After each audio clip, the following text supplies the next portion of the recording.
నేతి అనే క్రియ చేస్తున్నాం. ఈ క్రియ ద్వారా ప్రాణాయామాన్ని సులువుగా చేయడానికి అవకాశం ఉంటుంది.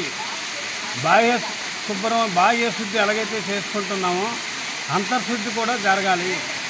అంతర్శుద్ధిలో ఇది ఒక భాగం. దీన్ని సూత్రనేతి అంటారు.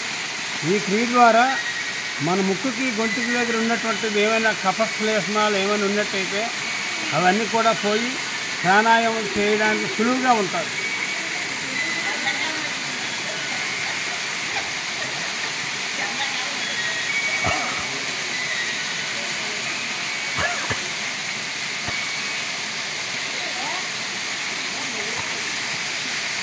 మెల్లిగా అలా పట్టుకో.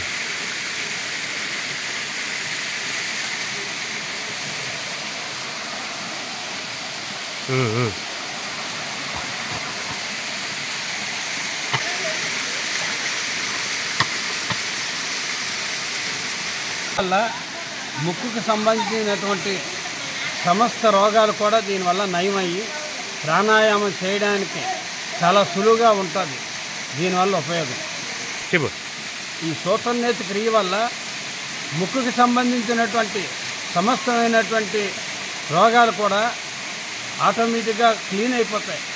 ముక్కుకి సంబంధించినటువంటి ఏ రకమైనటువంటి ఇబ్బంది లేకుండా సైనస్ కానీ లేకపోతే ఊపిరితిత్తులకు సంబంధించినటువంటి ఏ ప్రాబ్లమ్స్ కూడా దీని ద్వారానే పరిసమాప్తం అవుతాయి.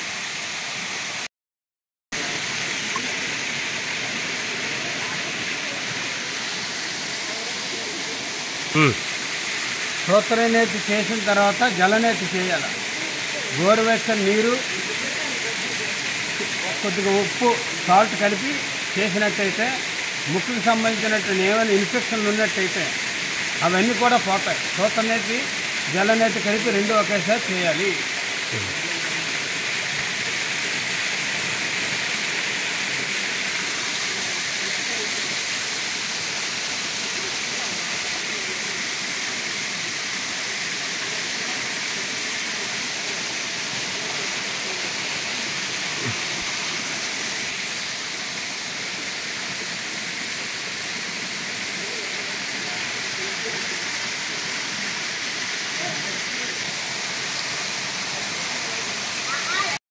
నా పేరు మామిడి సత్యనారాయణ, అందరూ నానాజీ అంటారు.